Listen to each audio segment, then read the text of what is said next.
2018 में उत्पाद सिपाही का वैकेंसी आया, उसमें से हम लोग एलिजिबल कैंडिडेट थे और उसमें हम लोग भरे भी। उसके बाद क्या हुआ कि जब जेएमएम का सरकार आया तो ये इसका वैकेंसी को ही रद्द कर दिया गया। जो वैकेंसी आ रही है उसमें जेएमएम का केवल एक ही है कि स्टूडेंट लोग को बरगलाना है।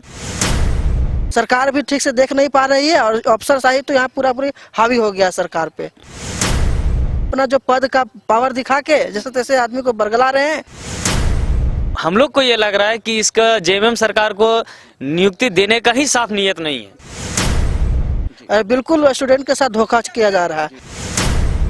झारखंड राज्य कर्मचारी चयन आयोग ने कल ही उत्पाद सिपाहियों के लिए नियुक्ति विज्ञापन निकाला है, लेकिन इस विज्ञापन के साथ ही अन्य विज्ञापनों की तरह भी इसमें भी विवाद शुरू हो गया है। क्या है विवाद, वो बताने के लिए हमारे साथ दो जेएसएससी के छात्र हैं जो अपनी आप बीती बताएंगे और क्या तकनीकी पेंच है इसमें वो भी बताएंगे। सबसे पहले हमारे साथ मौजूद हैं बाईं साइड में कुलेश्वर जी। कुलेश्वर जी, क्या इसमें तकनीकी पेंच है जो एज के बारे, कट ऑफ डेट के बारे बताया जा रहा है? सबसे पहले आपको थैंक यू सर।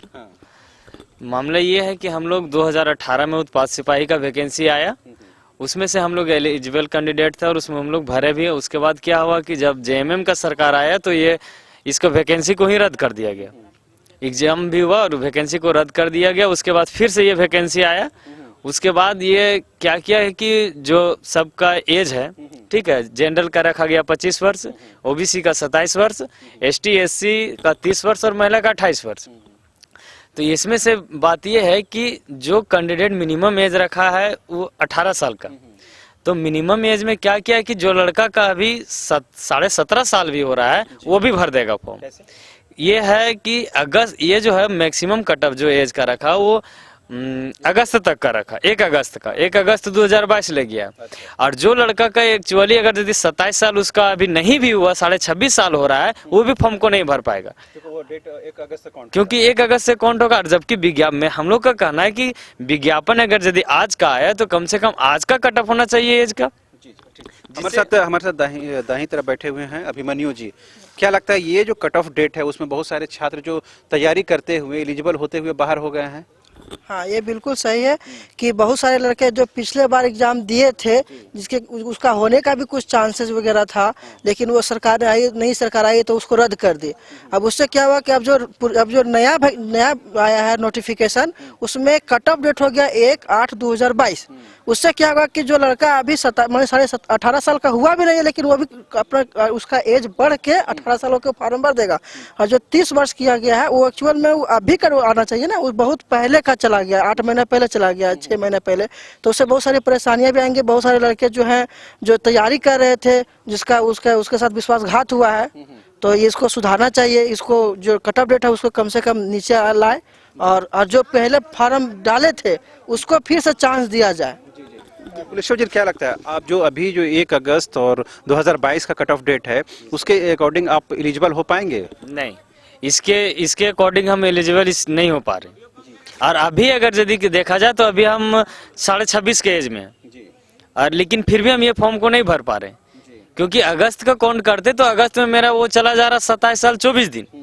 इसके वजह से हम नहीं भर पाएंगे फॉर्म। पिछले बार हम 2018 में भी भरे और अभी एज रहते हुए पर भी 27 साल एज ओबीसी का रखा गया, लेकिन फिर भी हम ये फॉर्म को नहीं भर पाएंगे। बहुत सारे छात्र होंगे जो इस दायरे से बाहर हो जाएंगे। मैक्सिमम छात्र जो 2018 में फॉर्म को भरा वो इसमें से लगभग 70% स्टूडेंट बाहर हो जाएगा। इसके पीछे क्या नियत हो सकती है, क्या उद्देश्य हो सकता है इसका? इसका पीछे मिला जुला करके हम लोग देख रहे हैं, हर जो वैकेंसी आ रही है उसमें जेएमएम का केवल एक ही है कि स्टूडेंट लोग को बरगलाना है, ठीक है। ये ऐसी में सचिवालय का भी जो भी आया नोटिफिकेशन को लेकर के कभी बरगला रहा है, सिलेबस का कभी क्या है। इस तरह से हम लोग को ये लग रहा है कि इसका जेएमएम सरकार को नियुक्ति देने का ही साफ नियत नहीं है। अभिमन्यु जी, क्या लगा, जो कि पहला ये मामला नहीं, जेपीएससी का विवाद चल ही रहा है, पंचायत सचिव का अभ्यर्थी सड़क पर भी हैं, अभी जो जेएसएससी का विज्ञापन निकला उसमें जो क्षेत्रीय और जनजातीय भाषाओं के सिलेबस को लेकर विवाद चल रहा है, अब ये उत्पाद सिपाही वाला एक नया मामला आ गया है। तो क्या लग रहा है जो जेएसएससी में जो लोग बैठे हुए इस बात इन तकनीकी पेंच को समझते हैं कि नहीं?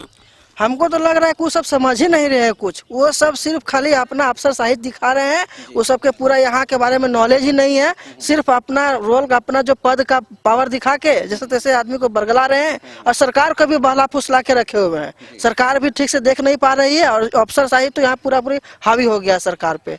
बिल्कुल स्टूडेंट के साथ धोखा किया जा रहा है, सब वैकेंसी को लटकाया जा रहा है जैसे तैसे, सब तोड़ मरोड़ के कैसे 3 साल और पार कर देना, फिर नई सरकार आएगी या यही सरकार आएगी, इसी चक्कर में सब पार हो जाएगा। तो आपने सुना कुलेश्वर जी और अभिमन्यु जी ने साफ तौर पर कहा कि किस तरह जो नियुक्ति विज्ञापन निकाला जाता है उसमें इस तरह के पेंच डाल दिए जाते हैं ताकि वो नियुक्ति प्रक्रिया पूर्ण ना हो पाए, जिसका फायदा कहीं ना कहीं सरकारों को होता है। सरकारें अपने 5 साल सत्ता भोग ले और इस दौरान जो रोजगार का विषय है वो केवल कागजों तक ही सिमट कर रह जाए। यही वजह है कि उत्पाद सिपाही की जब नियुक्ति विज्ञापन निकला और उसमें कट ऑफ डेट जो है वो 1 अगस्त 2022 रखा गया, उस दायरे से बहुत सारे जो छात्र जो एलिजिबल हैं वो भी बाहर हो जाएंगे, और जो छात्र अभी एलिजिबल नहीं हैं, जो 18 साल भी नहीं कर पा रहे हैं, उनको 2022 में जब अगस्त में जब ये एलिजिबल हो जाएंगे तो उनको अभी मौका दे दिया जा रहा है। इससे कहीं ना कहीं ये लग रहा है कि छात्रों को लेकर के, और यूँ कहें कि जेएसएससी जो है अपनी सोच और फिक्र को एक क्रिस्टल क्लियर तरीके से नहीं रख पा रही है, जिसकी वजह से ये विज्ञापन विवादों के दायरे में आ रहा है। कैमरा पर्सन हृदय के साथ रांची से न्यूज़ बाइस्कोप के लिए शाहनवाज।